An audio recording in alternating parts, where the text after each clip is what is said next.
Baghdad میں ایک بہت گنہگار انسان تھا، لیکن اس کی ماں بہت صالحہ تھی۔ اس شخص سے جب بھی کبھی گناہ ہوتا تو وہ اس گناہ کو ایک کتاب میں لکھ لیتا تھا۔ ایک رات کا ذکر ہے جب وہ اپنے دن کے تمام گناہ کتاب میں لکھ رہا تھا کہ دروازے پر دستک ہوئی۔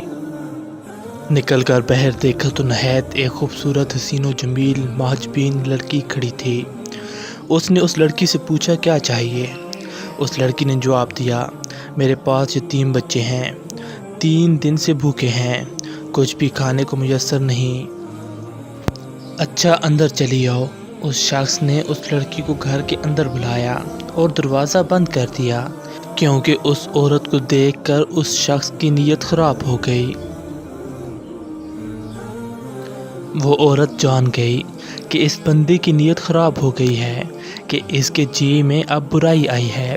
اس شخص نے اس عورت کو زبردستی اپنی طرف کھینچا تو اس نے زور سے کہا، اے مصیبتوں کو دور کرنے والے، مجھے اس انسان سے بچا، اور اے اپنی مرنے کو بھول جانے والے انسان، مجھے تو تم موت سے غافل نظر آتا ہے کہ تم نے اس سے کوئی سبق حاصل نہیں کیا کہ تم سے بہتر اور طاقتور لوگ موت کھا گئی۔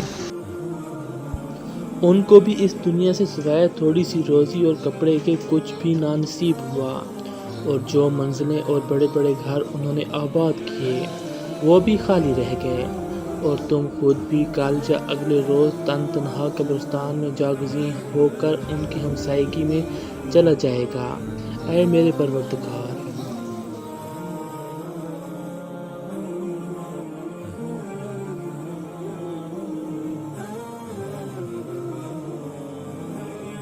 چھوڑ دیا۔ اس شخص نے اس عورت کو کھانے کی چیزیں دی اور کہا، جی اپنے بچوں کو کھلاؤ، میں بہت گنہگار انسان ہوں، اپنے بچوں سے کہنا اللہ سے میرے لیے دعا کریں کہ میرے گناہ معاف کر دے، اور جو گناہ میں اپنی کتاب میں لکھتا رہا وہ گناہ معاف ہونے کے بعد مٹ جائیں۔ اس عورت نے جاتے ہوئے اس شخص کو بہت دعائیں دیں۔ جب وہ عورت چلی گئی تو بندے نے اپنی کتاب میں لکھا کہ میں نے ایک عورت سے آج زنا کرنا چاہا۔ کتاب کھولنے بیٹھ گیا۔ جیسے ہی اس نے پہلا صفحہ کھولا تو اس پر کچھ لکھا ہی نہیں تھا۔ تمام کتاب چھان ماری، لیکن گناہوں کا تمام ریکارڈ کتاب سے پاک ہو چکا تھا۔ اس شخص نے اللہ کا شکر ادا کیا اور ماں کے پاس چلا گیا۔